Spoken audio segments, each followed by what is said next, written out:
আলম খন্দকার একটা বিষয় আপনাকে বলতে চাই যে যদি একদিন আগেও প্রধান উপদেষ্টা একটা কথা বলেছিলেন, বক্তব্য দিয়েছিলেন এভাবে যে এবারে তরুণরা যাতে পাশ করে আছে উনি একটা শুভকামনা জানিয়েছেন। এটা নিয়ে অনেক বিতর্ক হয়েছে।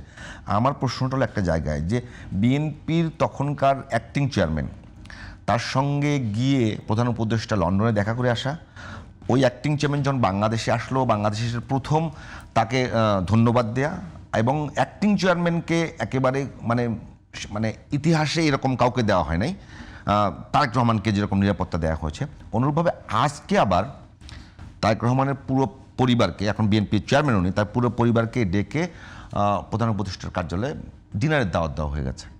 দেখুন, অন্তর্বর্তীকালীন সরকার বা নিরপেক্ষ সরকারের ঘাটতি হলো না বলে মনে করেন না আপনারা?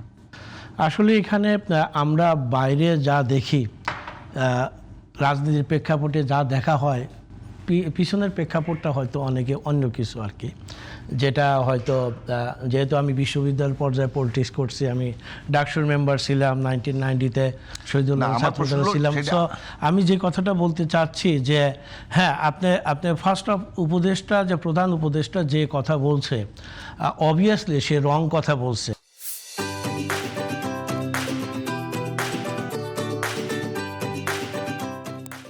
আমরা বলতে পারি ভবিষ্যতে আসুক, কিন্তু একজন এই নির্বাচন চলায়, তসফিল চলা অবস্থায় সেই ধরনের কথা বলতে পারে না যে তরুণদের থেকে একটা মন্ত্রিত্ব হবে, যে মানে এটা অ্যাডভান্স একটা তরুণ কি করে একটা মন্ত্রী হবে। নেগেটিভ হয়, আমি সেটা আমরা নেগেটিভ আলোচনা করছি। আমার প্রশ্ন ছিল এরকম, সেইটা আপনাদের বিএনপির পক্ষ থেকে নেগেটিভ বলা হয়েছে যে সেখানে নির্বাচনের তফসিল ঘোষণা হয়ে গেছে, নির্বাচন চলছে, এই সময়টাতে যদি একটি দলের একদম প্রধান উপদেষ্টা দেখে তার বাসায় ডিনারের দাওয়াত দেন, সেই জায়গাটা নিরপেক্ষতার জায়গা কোনো ঘাটতি হয় কিনা? সেটা যদি ভায়োলেশন করে তাহলে প্রধান উপদেষ্টা করছে। এখন আমার পার্টির প্রধান তারেক রহমানকে যদি দাওয়াত না করে, এখন আপনারা বিরোধী দলরা তখন বলবেন যে তাকে দাওয়াত করলো, সে গেল না। আপনি যদি আমার শত্রু হন, আপনি যদি আমাকে সাদরে দাওয়াত করেন, আমার কর্তব্য একজন জাতীয় লিডার হিসেবে সে গেছে। আমি আবার বলি, রাষ্ট্র হিসেবে এই জায়গাটাতে সে কিছুটা হয়তো সে কিছুটা প্রশ্ন সম্মুখীন হয়েছে, কিন্তু এটার অন্তরালে কি আছে আমার জানা নেই। আপনার জানা নাই। আপনারা এইবার নির্বাচনে বিএনপি কোন দিকটাকে, আমি আবার বলতেছি, বিএনপি কোন দিকটাকে সবচেয়ে বেশি প্রাধান্য দিচ্ছে?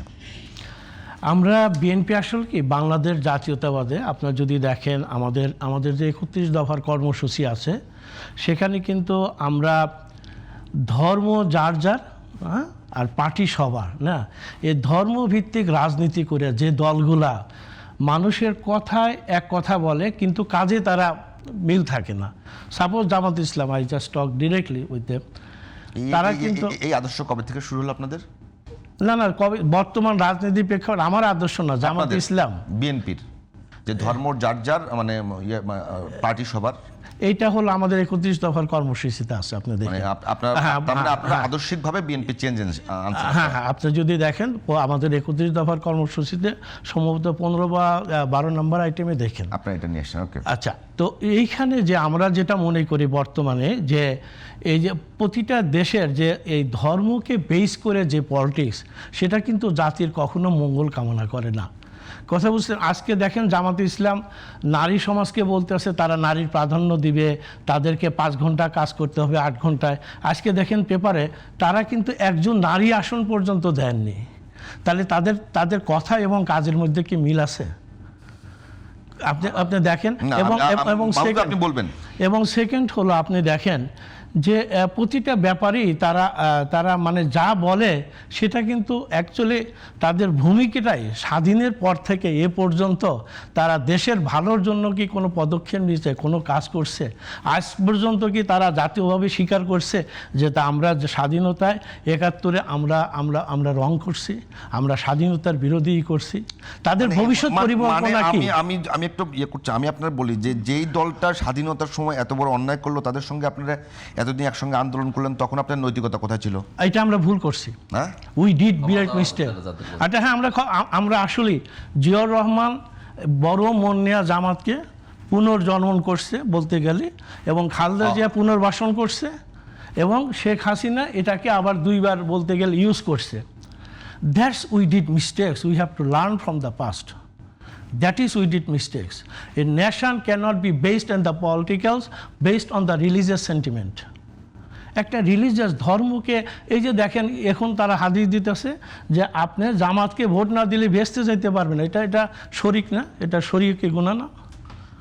এই ধরনের সেন্টিমেন্ট নিয়ে তারা কি করে পলিটিক্সে আজকে বলতেছে এই যে ডাকসুর এই যে 15 বছর ছাত্রদল উনি গর্ব করে বললেন, আমি এই জন্য বললাম আমরা বিএনপি কিন্তু লেভেল চেঞ্জ করি নাই, আমরা বিএনপি লেভেল চেঞ্জ করি নাই 15 বছর, হয়তো 2-1টা নেতা গেছে বড় লিডার, তারা 15টা বছর ছাত্র শিবির তারা করছে কি আওয়ামী লীগ সে ডাকসুতে পলিটিক্স করছে। তাদের স্ট্র্যাটেজি, আপনাদের স্ট্র্যাটেজি এইটা আমরা পারি না ভাই, আমরা এই বর্ণচোর হইতে পারি না, উই ক্যানট বি। এই আইডিওলজি আমাদের নাই, এই আইডিওলজি আমাদের জিয়াউর রহমান বলেন, আমাদের খালেদা জিয়া বলেন, আমাদের তারেক জিয়া বলেন। আমি যদি বলি তা আমি শুরুতে বলেছিলাম যে বিএনপি এইবার নির্বাচনে কোন দিকটাকে সবচেয়ে বেশি প্রাধান্য দিচ্ছে। আপনি বলছেন যে জামাতের যে উল্টো ন্যারেটিভ আছে, উল্টো বয়ান আছে, সেটাকে আপনার প্রাধান্য দিচ্ছেন। তার মানে তাদের কথা এবং কাজের মধ্যে কোনো, তারা কথাই বলে এক, কাজ করে অন্য। এবং আমার আর একটা বিএনপির পররাষ্ট্রনীতির আমাদের উদ্দেশ্য হলো আমরা পাকিস্তান আর ইন্ডিয়ার দ্বন্দ্বপন্থী হয়ে আমরা ইউজেবল হইতে চাই না, আমাদের পররাষ্ট্রনীতি হবে দেশের স্বার্থের উপর বেস করে। জামাত এইসব ব্যাপারে কোনোটাই ব্যাপারে কোনো স্পেসিফিক কোনো কথা বলে না। সে না, আপনাদেরটা বলুন তো, আপনাদের দেশের স্বার্থের উপর বেস করে কীরকম? আমাদের পররাষ্ট্রনীতি হবে আমার দেশের স্বার্থ, যেখানে বাণিজ্য নীতি, আমার দেশের ভিতর দিয়ে যে ইন্ডিয়ার যে সীমানা করছে, যে আপনার যে যানবাহন নিয়ে যাচ্ছে তার ট্যাক্স নেয় না আওয়ামী লীগের সময়। আমি চাই না যে আওয়ামী লীগ আবার যে কাজটা করছে, যেমন পররাষ্ট্রমন্ত্রী বলছে যে মানে বলছিলেন যে ইন্ডিয়া এবং বাংলাদেশের সম্পর্ক স্বামী স্ত্রী, আমরা ওই ধরনের সম্পর্ক না। আমরা চাই একটা সুষ্ঠু, যেখানে আমাদের একটা রাইট থাকবে, আমাদের স্বার্থ থাকবে, দেশের স্বার্থ থাকবে, এই বিষয়টা আমরা পররাষ্ট্রনীতি করব। আলম খন্দকার, মানে আমি আপনাকে বলি, যদি বিএনপির শুরু থেকে এখন পর্যন্ত রাজনীতি দেখা যায়, থেকে পুরো সময়টাকে আমরা ধরে নিই যে তাদের আধিপত্যবাদ বিরোধী তাদের যে ক্যারেক্টার, সেটা কিন্তু বিএনপির সবচেয়ে প্রতিষ্ঠিত ক্যারেক্টার। আমার প্রশ্ন হলো, খালেদা জিয়ার ওইটা আপনার মনে আছে যে তাদের হাতে গোলামের জিঞ্জির, আমাদের হাতে স্বাধীনতার পতাকা। এখন প্রশ্ন হলো, সেই জায়গা থেকে বিএনপি কি সরে আসছে? না, সে জায়গায় সরে আসেনি। আমরা এখনো স্বাধীনতা বিশ্বাসী করি, অবশ্যই স্বাধীনতার প্রশ্নে কি কোনো নমনীয় আচরণ দেখাচ্ছেন আপনারা?